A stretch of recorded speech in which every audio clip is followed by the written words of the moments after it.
Ok, donc bonjour à tous. Moi, je m'appelle donc Romain Schindler et je vais présenter aujourd'hui les drones en industrie. Alors, ma présentation va se dérouler en trois grandes parties. Donc, d'abord, je vais me présenter moi-même, ma société, et après, je vais présenter donc le drone. D'abord, j'ai commencé par la définition, les applications et la législation, et après, je terminerai par une petite conclusion. Donc moi, mon parcours, j'ai d'abord commencé par un BTS maintenance industrielle, donc au lycée Jean-Baptiste Schwilger à Célestat. Euh, Pendant ce BTS, j'ai travaillé ou fait des stages dans différentes sociétés, telles que Safran, Stoco France et CMO à Aubernais. Par la suite, donc, je suis venu ici, dans ce merveilleux IUT, pour faire une licence pro TAM, donc chez Forestia à Markolsheim. Donc là, j'ai plus commencé en fait avec le BTS vraiment sur la partie purement technique. En licence pro, c'est vrai que il y avait plus de GMAO, plus d'ouverture technique, on va dire. Et puis j'ai eu la chance chez Forestia d'aussi bien pouvoir faire par exemple de la soudure que de la GMAO ou bien des macros Excel, des choses comme ça. Et puis après, j'ai terminé par un diplôme d'ingénieur en génie industriel, donc chez Hartmann à Lièvre. Et là, bon, le côté scolaire, c'était un petit peu compliqué parce que quand on arrive deux diplômes aussi techniques, sachant que j'ai fait STI 2D avant, les maths, ma première note c'était 6, 6,5 je crois. Donc j'étais au rattrapage alors que ça se passait bien jusque-là. Donc voilà, c'était un petit peu compliqué pour la partie études. Mais par contre, au niveau du travail, c'était super parce que j'étais aux travaux neufs en fait. Donc je pouvais avoir encore un autre point de vue de la maintenance depuis l'intégration de nouvelles machines et aussi on faisait de la maintenance de machines existantes. Euh, donc j'ai présenté, donc en parallèle de mon diplôme d'ingénieur en alternance, j'ai créé ma société. Pas au début, hein. Au début je travaillais les maths, mais j'ai créé ma société en parallèle. Et donc ma société s'appelle l'Aspimat. Et je suis spécialisé en fait dans la prise de vue plutôt audiovisuelle en FPV. Donc c'est des machines que je fabrique moi-même et qui prennent des tailles et formes différentes et elles me permettent de faire des images assez originales. J'ai des drones qui font la taille d'une main et j'en ai d'autres qui sont plus grands, qui font de la taille des drones normaux qu'on a l'habitude de voir, mais qui par exemple font de 0 à 100 en 2 secondes, quelque chose comme ça, et qui montent à 200, enfin voilà. Donc ça c'est la première chose. Après, dans le cadre de ma société, je fais aussi de la formation pratique. Donc en fait, pour devenir télépilote professionnel, il faut faire... c'est un peu comme le permis de conduire, en gros, il faut l'équivalent du code de la route, mais aérien, qu'on passe à l'aéroport. Et il faut une partie pratique également, il faut avoir suivi une formation pratique. Donc moi, je suis formateur pour ça. Et donc ça me permet effectivement de maintenir mes compétences et de maintenir un assez grand réseau en fait, de télépilotes et de gens qui exercent dans le pilotage de drones en général. Et après, je propose aussi du drone classique et je réponds à toute demande un petit peu spécifique et exotique, on va dire, de par mes connaissances techniques, on va dire, sur les drones et puis de la législation, parce qu'on va le voir, c'est assez compliqué. Donc déjà, je vais bien définir ce que c'est les drones. Donc les drones, en fait, ça désigne seulement des engins pilotés à distance, qu'ils soient volants, terrestres ou encore amphibies. Donc on n'a pas forcément la notion de machine qui vole, quoi. Et donc ça, c'est plus les UAS, donc Unmanned Aerial Systems, donc aéronefs sans personne à bord. Et un aéronef, c'est quoi? C'est tout appareil capable de s'élever ou de circuler dans les airs. Donc c'est ce de quoi je vais parler aujourd'hui, donc l'image du milieu. Euh, donc moi, quand je parle des drones, je préfère parler un peu du processus drone parce que en fait, pour moi, le drone, c'est pas c'est une machine, ok, mais qu'est-ce que ça nous permet de faire? Donc en général, un drone, ça nous permet de porter des capteurs qui évoluent de plus en plus, qui sont de plus en plus petits, et après de traiter les données via un algorithme derrière. C'est comme ça que ça marche en général, hein, c'est de l'acquisition en fait de données finalement. Et puis au niveau du matériel, ça n'a pas tant évolué que ça, c'est toujours un peu pareil. Hein. Les drones, ok, bon, ça vole, l'autonomie elle s'améliore, etc. C'est de plus en plus stable, mais c'est vraiment au niveau de l'acquisition de données, du traitement de la donnée qu'on a eu les plus grosses évolutions sur les dernières années, quoi. Donc au niveau des applications, les intérêts, ils sont multiples. Hein. C'est économique, bien évidemment. On est dans l'industrie, on l'oublie pas. Hein. L'objectif, c'est quand même la recherche d'un gain financier. Donc ça peut nous faire gagner du temps vis-à-vis des moyens de mise en œuvre. En fait, si on doit recourir, par exemple, à des cordistes ou à des échafaudages de grande hauteur, ça peut être plus compliqué que juste faire voler un drone. Et en fait, on a une capacité de diagnostic aussi meilleure parce qu'on peut faire des mesures plus fréquentes. Et bien sûr, on a une réduction des risques puisqu'on ne fait pas monter des personnes à des hauteurs compliquées, et puis on perd moins de temps en général. Et comme j'ai dit, voilà, bien évidemment, vu que c'est plus facile à faire, on peut le faire plus souvent et avoir une meilleure détection de nos défauts. Donc, au niveau des applications, je vais donner quelques exemples maintenant. Donc, on a la notion de jumelles déportées pour les drones, donc pour de l'inspection visuelle. Ici, par exemple, on a un petit exemple avec un arbre qui s'est écrasé sur une ligne électrique. Donc, c'est vrai que ça nous facilite la vie, on va dire. On a juste à faire voler le drone et regarder un petit peu ce qui se passe, au moins d'une caméra ou d'un appareil photo.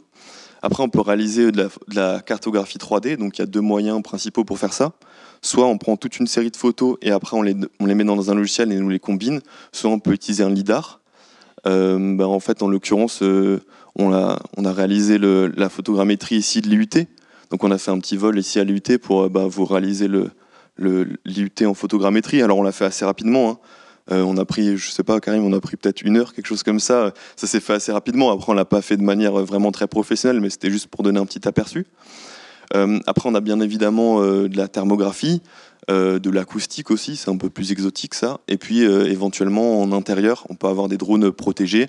J'ai un exemple assez intéressant en fait, c'est par exemple pour faire les vérifications périodiques des stockages de grande hauteur en industrie.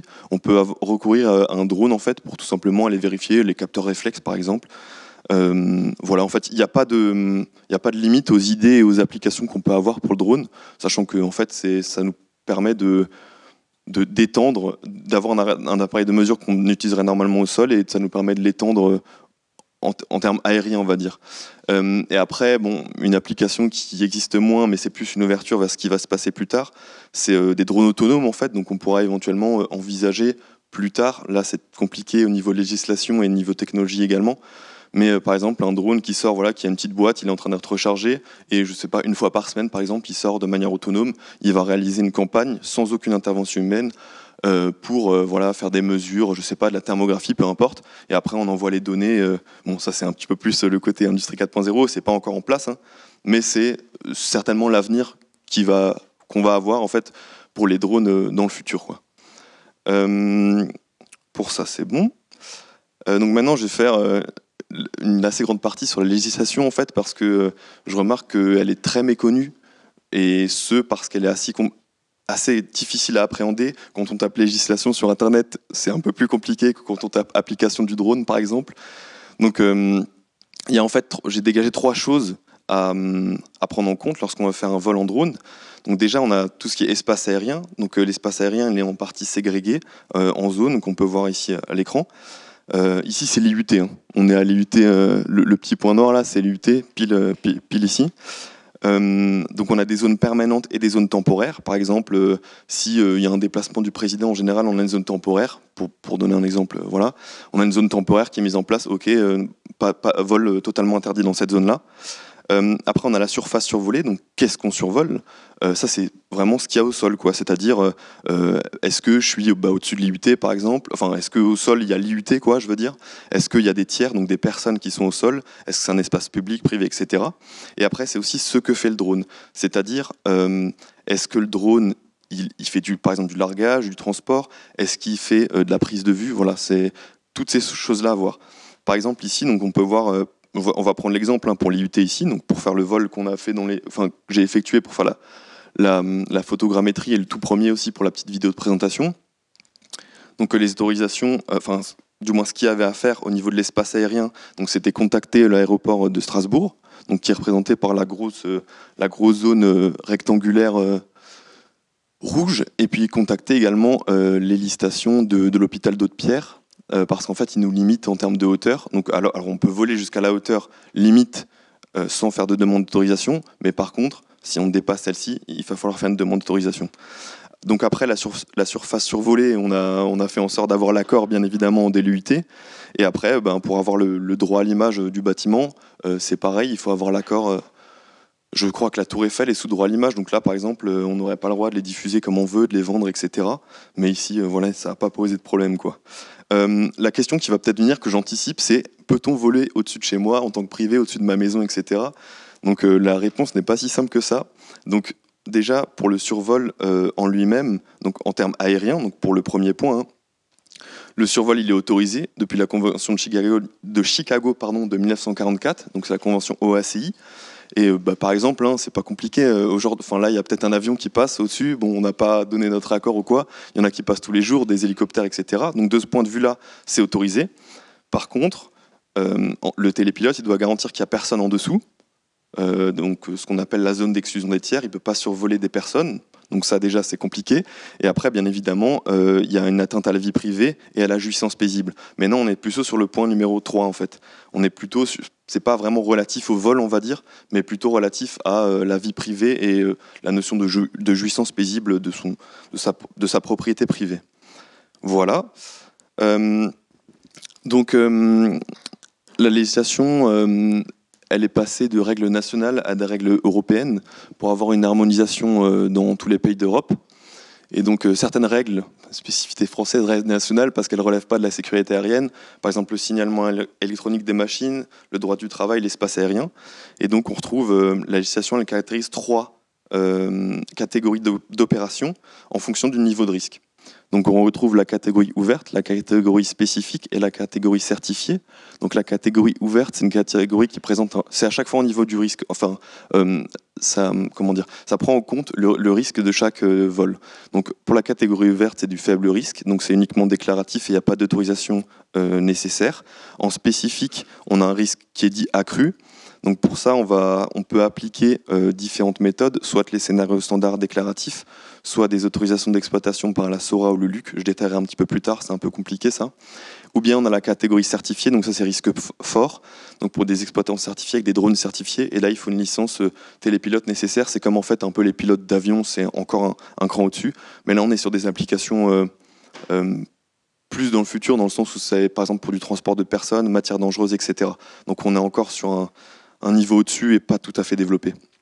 Donc pour la catégorie ouverte, elle peut se destiner aussi bien à un télépilote particulier, donc personnel, ou bien un exploitant professionnel ou salarié.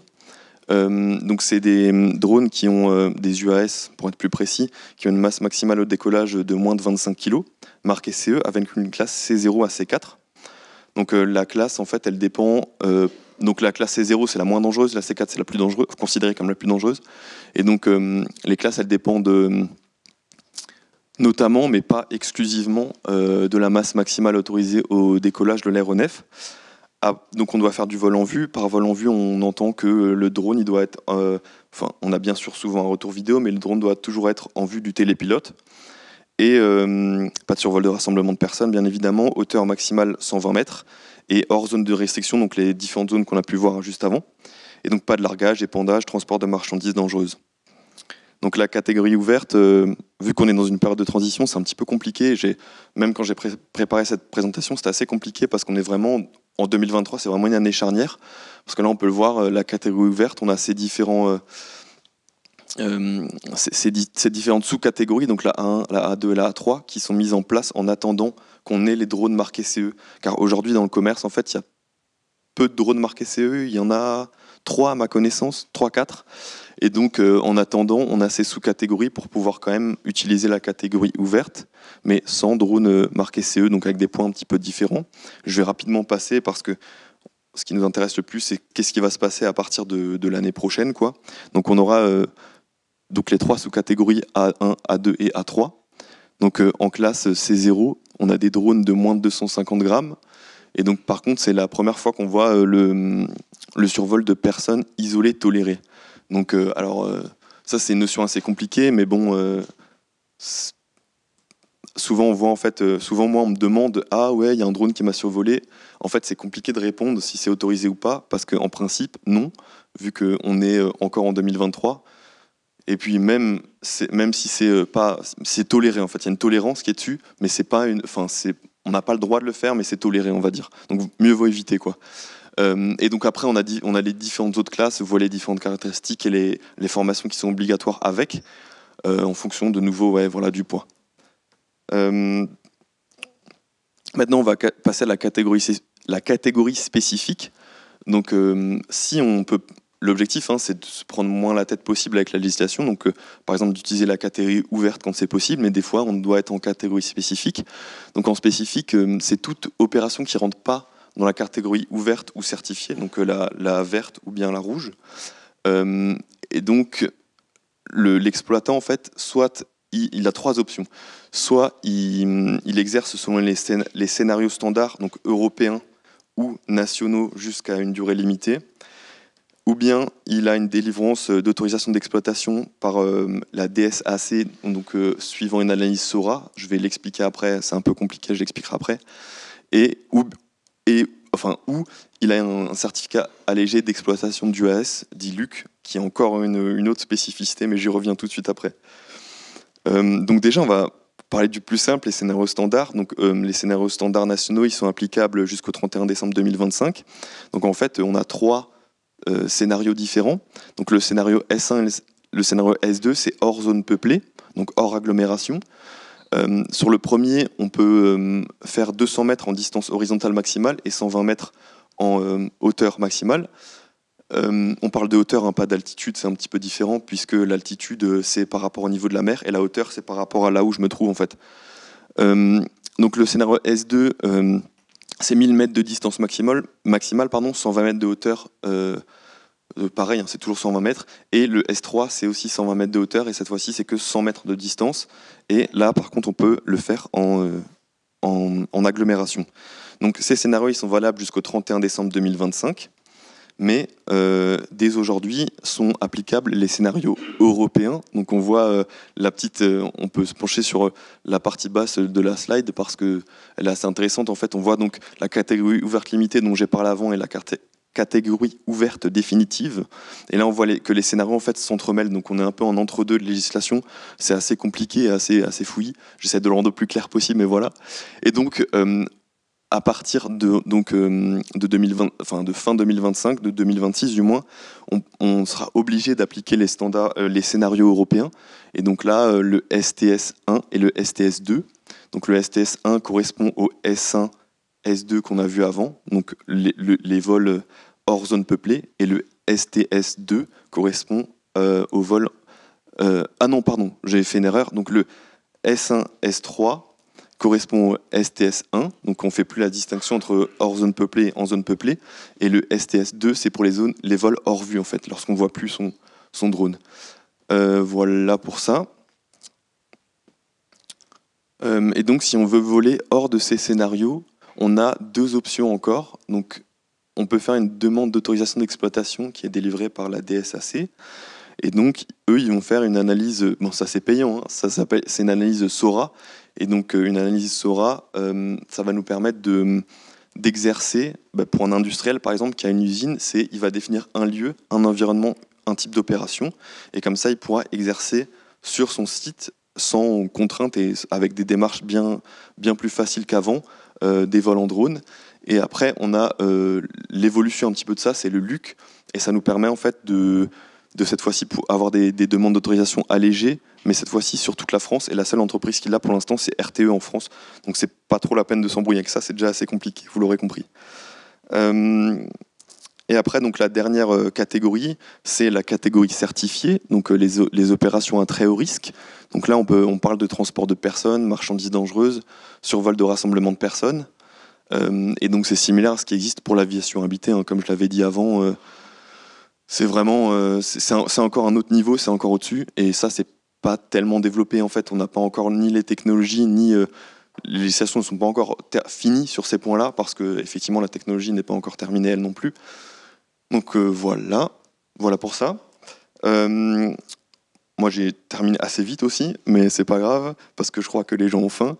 Et donc là j'ai les différentes sources si jamais vous voulez chercher et approfondir les différents sujets. Je remercie Pierre qui m'a aidé à faire la photogrammétrie ici pour scanner l'IUT.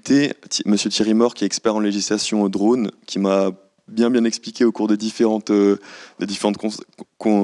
conversations téléphoniques que j'ai eues avec lui, les différents points qui étaient un peu sombres pour moi. Et donc on a toutes les infos en fait, elles sont disponibles sur les sites du ministère des Transports et le ministère de la Transition écologique. Je ne sais pas pourquoi c'est comme ça, mais en tout cas c'est le ministère de la Transition écologique qui s'occupe des drones en France. Donc on a la Fédération professionnelle du drone civil, le podcast Fréquence Drone que je recommande, la société Drone Session à Musique dans laquelle je suis donc formateur pratique. Il y a un livre c'est la checklist des prises de vue aériennes qui est très intéressant et qui détaille toute la législation. Et après on a tous les textes de loi, arrêtés, règlements et décrets associés au drone. Et si jamais, il y a mes coordonnées, donc si vous souhaitez me contacter pour des questions, législation ou quoi que ce soit, j'y répondrai avec plaisir.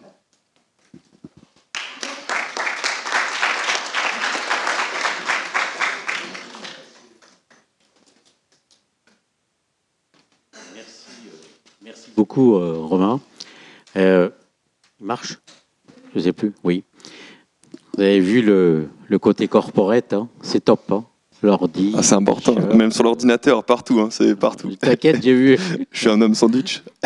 Alors, en fait, c'était vraiment ce que je t'avais demandé. C'est-à-dire que souvent, on parle de drones pour des applications en maintenance, etc. Et on a l'impression qu'on peut, comme ça, prendre un drone, faire une utilisation en jumelles déportées. Non, non, ça marche pas comme ça. Il y a des règles. Et c'est vrai que j'aurais bien aimé voir la petite vidéo de l'IUT, là, mais on l'a vu un peu vite. Elle peut passer pendant qu'on discute. Et donc, il y a effectivement des règles. Ça marche très bien. Ça évite d'avoir à monter des échafaudages.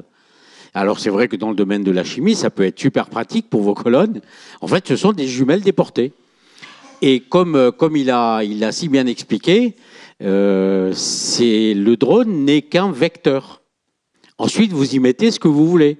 Ça peut être, pourquoi pas, de l'ultrason, des caméras thermiques, de la vision nocturne. C'est déjà utilisé d'ailleurs par la SNCF hein, pour surveiller les vols de câbles. Hein. Donc voilà, donc c'est le genre de choses qu'on. Alors c'est vrai que c'est toujours impressionnant de voir ça.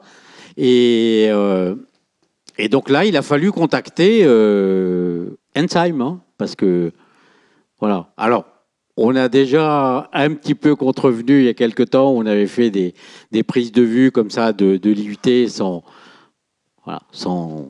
Mais comme on est entre nous, personne. Super. De toute façon, c'est dans le passé. La réglementation n'était pas très claire, mais. C'était très clair. Je sais pas si vous vous souvenez, j'avais même fait un atterrissage là-dessus avec le simulateur de vol. Donc, on imagine bien toutes les applications qu'on peut faire.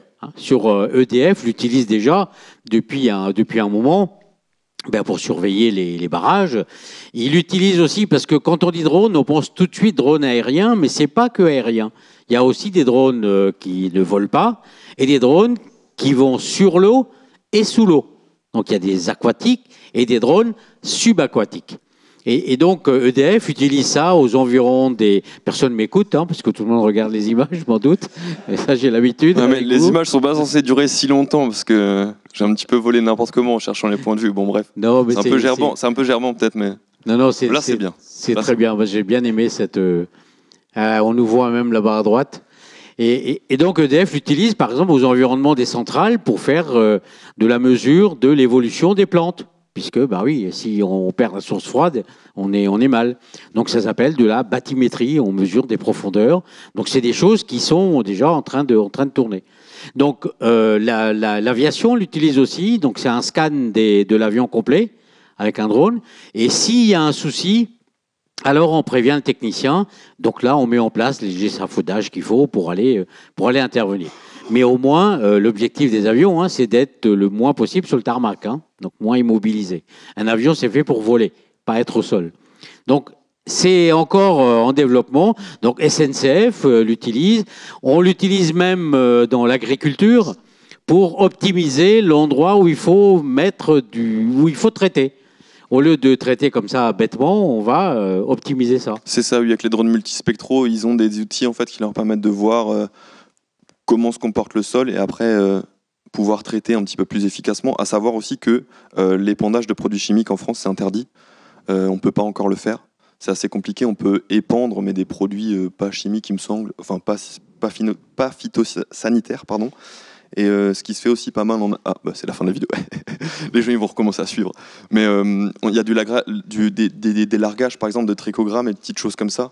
Mais pour l'instant, voilà, c'est un petit peu encore à ses débuts à cause de la législation, quoi. Sacré timing, hein, on termine avec nous sur l'image. On peut pas demander mieux. Donc, s'il n'y a pas d'autres questions, je propose... Ah, si, Nico. Ouais.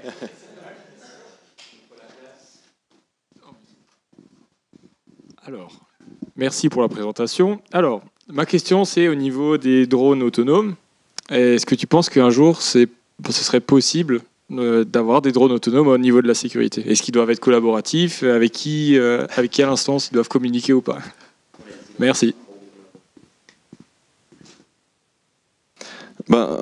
Oui, comme je l'ai dit, moi je pense que c'est quelque chose qui va se développer dans les prochaines années. C'est un peu le step au-dessus, quoi, l'évolution au-dessus. Au lieu d'avoir un opérateur humain, avoir ça, tu vois. Mais après, aujourd'hui, il y a une boîte en France, je crois, qui fait de la surveillance de sites industriels. Donc il y a un drone qui sort d'une boîte, il fait un tour, et puis voilà, quoi, il y a une caméra pour surveiller. Mais c'est vachement à la marge. Pour le moment, les technologies ne sont pas développées suffisamment, et puis la législation non plus n'est pas claire. Comme tu l'as vu là, c'est dans la catégorie, on est dans une catégorie certifiée ici, et la législation elle n'est pas encore claire et finie sur ce point-là, quoi. Mais en tout cas, maintenant, il y a de la qualification pour la maintenance comme pilote de drone, c'est ça? Ah ouais. Spécifique maintenance. Okay. C'est-à-dire que ça aussi, hein, c'est un domaine qui est en train de bouger. Hein, donc, forcément, hein, pour ceux qui aiment bien voler et qui aiment bien la maintenance, pourquoi pas. Hein. Donc, il y a effectivement beaucoup de... On voit de plus en plus en fait, de sociétés qui s'équipent en drone et qui le font eux-mêmes, en fait, qui viennent se former. Enfin, nous, on le voit via le centre de formation. On a par exemple les gens de la CEA, donc ceux qui font les routes et tout ça en Alsace, qui sont venus chez nous. Ils ont différents corps de métier, en fait. Par exemple, les gens qui s'occupent plus des transmissions sur les panneaux, etc. Des gens qui s'occupent plus de l'environnement. Des gens qui s'occupent du comptage, par exemple, des véhicules, etc. Et eux, ils avaient une demande, par exemple, leur personne qui fait de l'environnement, ils font des analyses d'impact environnemental. Et par exemple, eux, ils aimeraient accrocher une antenne de détection d'animaux ou quelque chose que je ne me souviens plus exactement, ils m'avaient expliqué. Mais eux, ils veulent développer ça, par exemple, en interne. On le voit de plus en plus, quoi. Alors souvent, le problème qui se pose, c'est l'histoire de la portée, hein, de la détection. Et je sais que EDF, par exemple, développe, surtout dans les zones de montagne, des drones qui sont des drones relais. Ce qui fait que ça relaye l'info et du coup, on peut aller faire une surveillance des conduites forcées, par exemple, en montagne. Hein, donc, on a aussi, pour les applications de grande distance, on a aussi, ça va être facilité aussi avec la législation. On aura des législations plus spécifiques pour la grande distance et en fait avec des ailes volantes. Ça, c'est vachement intéressant parce qu'on a une autonomie bien supérieure qu'avec un multirotor, en fait. Et donc, avec des ailes volantes, on va pouvoir suivre, dans le cas de ce style de suivi de conduite, suivi de lignes électriques, etc., ça peut être très pertinent, quoi. Les ailes volantes sont utilisées, par exemple, pour le suivi dans les carrières. Et donc, ça évite d'avoir... Donc, ça reste en fonction et ça évite que les gens se retrouvent à côté des engins de chantier. Donc, on peut, avec un drone, faire une surveillance des... Tu peux juste remettre là où il y a les trois drones, là? Ouais. Juste petite précision aussi, oui. On a du vol, pour aussi répondre à Nicolas, donner un élément de réponse que j'ai oublié, on a aussi du vol semi-autonome. On peut lancer, l'opérateur il peut lancer un vol préprogrammé et le drone va suivre des trajectoires préprogrammées. Et maintenant, on commence même à voir, c'est souvent en 2 dimensions, donc par exemple pour tout ce qui est carrière, etc., le drone il va au-dessus, voilà, il prend des photos vers le bas. Mais maintenant, on commence à voir un peu comme en usinage, en fait, on peut avoir un aperçu avant de la pièce en 3D qui va s'usiner. Là, c'est pareil, on peut avoir un aperçu avant par exemple, de notre bâtiment et avoir tout un planning en autonome, mais la présence du télépilote reste nécessaire. Tu veux que je remette ça là où il y a les non, en bas à la gauche. Là. Ça. Là où il y a non, encore. Oui, là. Oui, celle-là.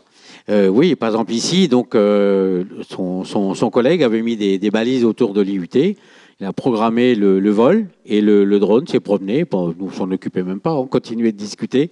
Et le vol a fait son scan tout au long sur les bâtiments autour des bâtiments. Les balises n'étaient pas nécessaires pour le vol en lui-même, mais c'était des balises de géoréférencement. Oui, de référencement pour pouvoir faire ça. la. Oui, RTK. Ouais. Voilà. Donc en fait, je voulais juste revenir sur le drone à gauche. Ça, c'est utilisé pour le contrôle des cheminées, par exemple. Et donc, il peut cogner à l'intérieur, ça n'a aucune importance. Parce que de descendre un drone dans une cheminée, tu as intérêt à être bien expert. Hein. Alors qu'avec ça, s'il touche un peu les parois, c'est pas grave. Hein, c'est un drone qui se maintient lui-même. Et donc, s'il touche les parois, pour les contrôles de cheminée, c'est pas du tout un problème.